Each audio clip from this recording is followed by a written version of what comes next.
Eh bien, bienvenue sur Sentier de la Meuse. Bonjour à toutes et à tous. Et comme d'habitude, sur Sentier de la Meuse, on vous dit tout.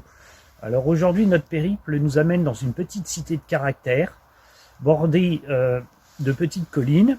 Et au creux d'une boucle de la Meuse, j'ai nommé Saint-Miel.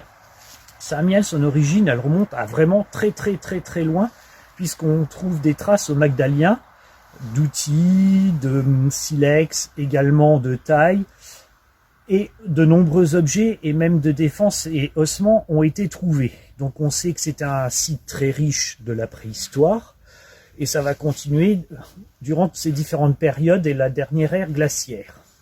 Également, là je me trouve sur un site appelé les Dames de Meuse, très apprécié des habitants et même connu dans toute la Meuse. Ce que l'on peut dire de Saint-Miel, c'est qu'on trouve de très belles traces aussi remontant à l'époque gallo-romaine. Pourquoi? Il y a un camp romain, dit de César, de forme ovale, qui était assez grand, où on a retrouvé médailles, monnaies, tessons, poteries. On sait qu'il y avait d'importants fossés et talus.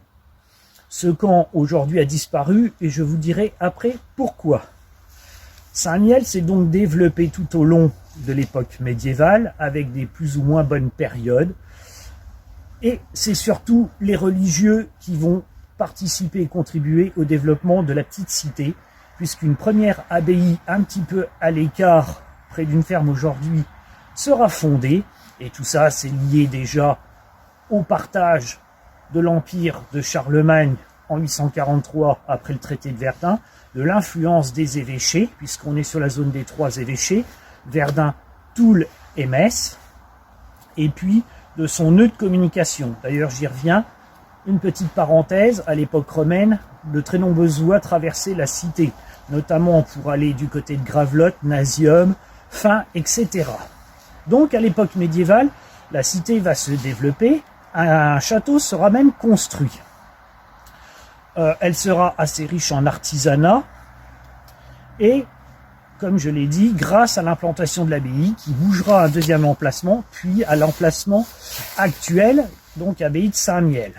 Cette abbaye, d'ailleurs, contient une des plus belles collections de France d'ouvrages médiévaux, et grande chance, elle a été épargnée et par la Révolution, les différentes guerres de 30 ans, les rivalités, et même surtout la guerre de 14-18.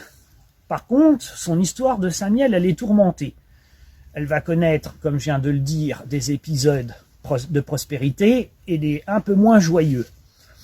Tout d'abord, elle va subir des épidémies de peste. Elle subira